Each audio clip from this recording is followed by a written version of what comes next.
Hey everybody, this is Devin. We are live on Facebook. Welcome. If you are new, we give writing tips and we unravel the mysteries of writing, how to get published more, all that kind of good stuff. Today we're going to talk about, I think, probably one of the more important things that you need to know, and that's about writing in pictures. I'm going to explain what that means, and if you are newer, this is probably a critical piece that is going to dramatically improve your writing, perhaps overnight. So anyway, I'm excited to be here. I'm Devin Galaudet, your host. I'm the editor-in-chief of In the Know Traveler, and I am, I have a degree in MFA in creative nonfiction, as well as I am the author of the forthcoming book, 10,000 Miles with My Dead Father's Ashes. Just a quick update on that.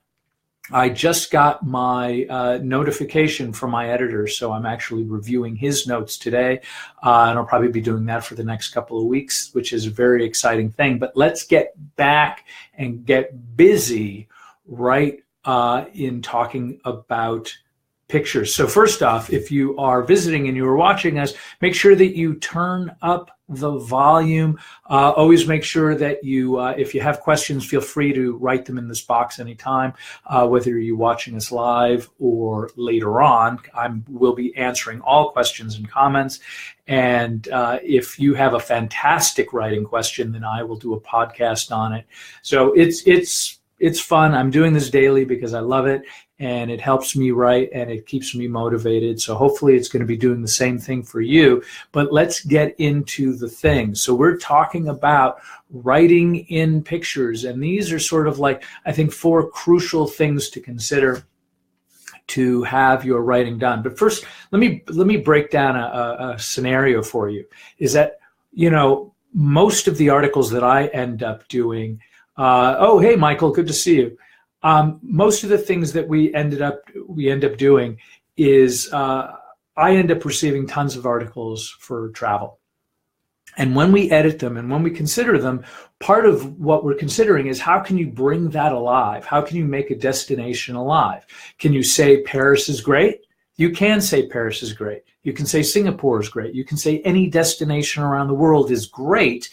But to somebody who's never been to Paris and who hasn't been to these places before, can't necessarily connect to the idea that it's great unless they've seen it. So what that means is you have to paint a picture for somebody, because the better the picture, the more alive it's going to be for your audience. And this is another important thing, is that it's really important for a lot of young writers. When I receive articles, people tend to write with a picture in their own head. And they say, okay, Paris is great because I can see this wonderful picture of what Paris looks like in my head. But if I don't get it down on the page, if I don't put it down on paper, or I don't type it in, then it's not part of my story, and your readers are not going to see it. And as an editor, I have to take these kinds of things into consideration, because we want you to be engaged in the story. Matter of fact, we want you to be inspired to go to Paris or Singapore or Uzbekistan. It doesn't really matter. As long as you paint that story alive, we want to give that person who secretly wants to go to Uzbekistan as much support and enthusiasm and excitement as possible to make that come alive. And part of the way we do that is by providing the kinds of descriptions that will up the game, right?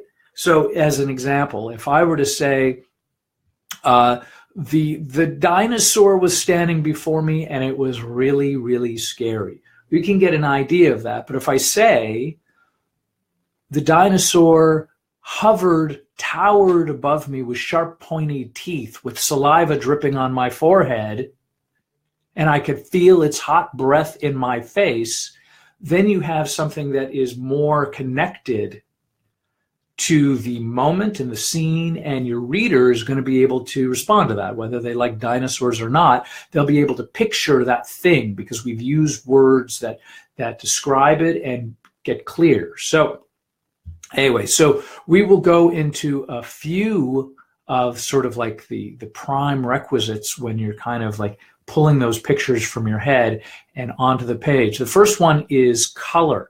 That means everything that we have is well, for most of us, we can see the world in color. And bringing that color alive in somebody's imagination is a very, very powerful, useful tool. Because if I say she was wearing a red dress, we have a much stronger image of what that means to us. And if I say she wore a soft blue dress, that provides a different image and it provides a different context. And so we can take these colors to not only be a visual clue, but we can also kind of conjure up of what red might mean in terms of like the larger society. How do we view red? How do we view blue? So in other words, we can see blue, but we can also kind of attribute like a coolness to it. And red might be more of a fiery element to it. And both of those things bring something to the story. And it may say something about our character and bring it alive. Also, describing motion. In other words, if we say that Larry, and we always use Larry here, I can't tell you why, but if we use Larry here as an example, if Larry has the hiccups, we have an understanding of what those hiccups look like.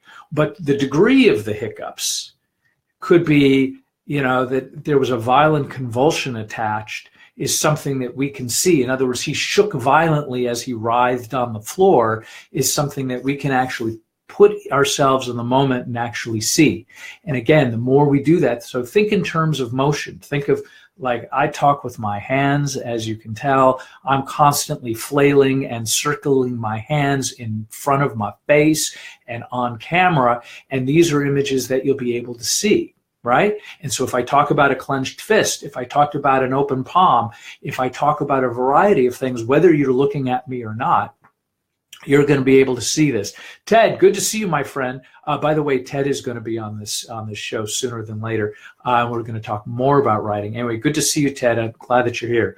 So when we're talking about description motion, we're talking about really slowing things down to really put somebody in that moment. In other words, if I'm standing like this completely still, matter of fact, let's say we could even describe it as without gesture, that might inform the reader about a character. So any kind of motion, I think, is a valuable tool.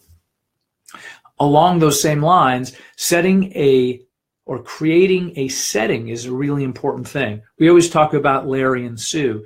And if we are talking about Larry and Sue and we put them in a room, that's fine. But if we put Larry and Sue underneath a floodlight, that says something. If we say that they are sitting, in a dimly lit room in front of the coffee table with their feet up watching a movie, we can see that as well. And we can glean from either one of those scenarios what that might look like in the larger picture. And by the way, if you like what you're seeing, you always know that you can leave a comment here. Whether you're watching live or later, I will get to all questions and comments. And of course, if you like it, make sure that you click the like button. We love that, and subscribe and do all those kinds of fun things. The final thing that I'm going to bring up is distance. And that is my tip number 4 in terms of writing in pictures. Because if we are talking about positions, especially if we're setting a scene, let's say we have Larry and Sue once again as our protagonists. If we say that Larry's back is to Sue and his arms are across his chest, that may say something to our audience. And it's very different than having Sue and Larry, pressed leg to leg sitting on the love seat. So we want to create dynamics between distance and position, and our hand gestures and our expressions on our face will keep informing in small ways to our audience what's happening in the bigger picture of the scene. You can think of it as that I was in the film industry for a very long time, and what they did in post-production, when you shoot a film, frequently what you do is you shoot what's called an establishing shot.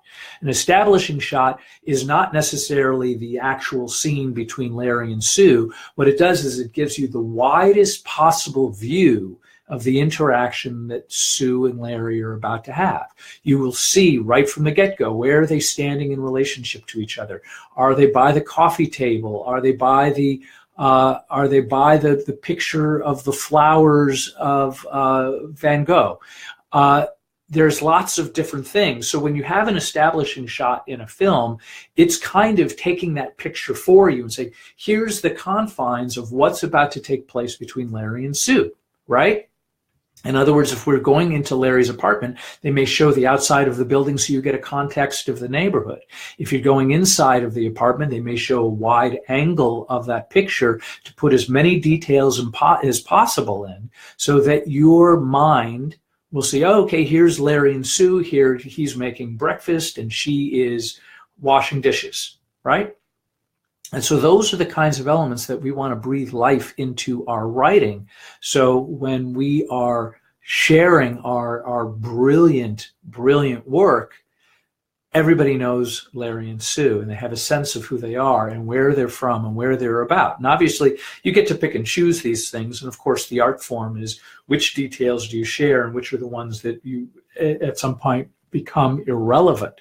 But always remember, think in terms of pictures, think in terms of color, think in terms of distance, think in terms of creating the scene, and certainly use that wide angle lens. And I did one more. Describe motion, do the hand gestures, do the facials. I got wide eye just there, and my hands went all jazz handy on you. So these are the things that we use to describe, that fill out our scene, make it come alive. And so as always, I'm going to be here every day. I know that sounds crazy. We're going to start doing interviews in the very, very near term. So if you like what we're doing, make sure you click the like button. Make sure that you leave comments. Like my Facebook page, subscribe to me on YouTube, or go to devingallaudet.com to get a list of all these great tips that we're doing every single day. I am so glad that you've been with us, and I'm looking forward to seeing you guys again tomorrow real soon. Oh, wow. I may be doing this either live from the floor of a travel convention in Los Angeles. So if you're going to be there, find me on Facebook and let's meet up for a few minutes. That's going to be downtown. And so I may do it live there if it's really noisy. Otherwise, I may do something in the morning before I leave, just so I can make sure that I keep my string alive. So again, thanks so much. And I will be with you, and we'll be talking about writing more soon. Thanks for being here.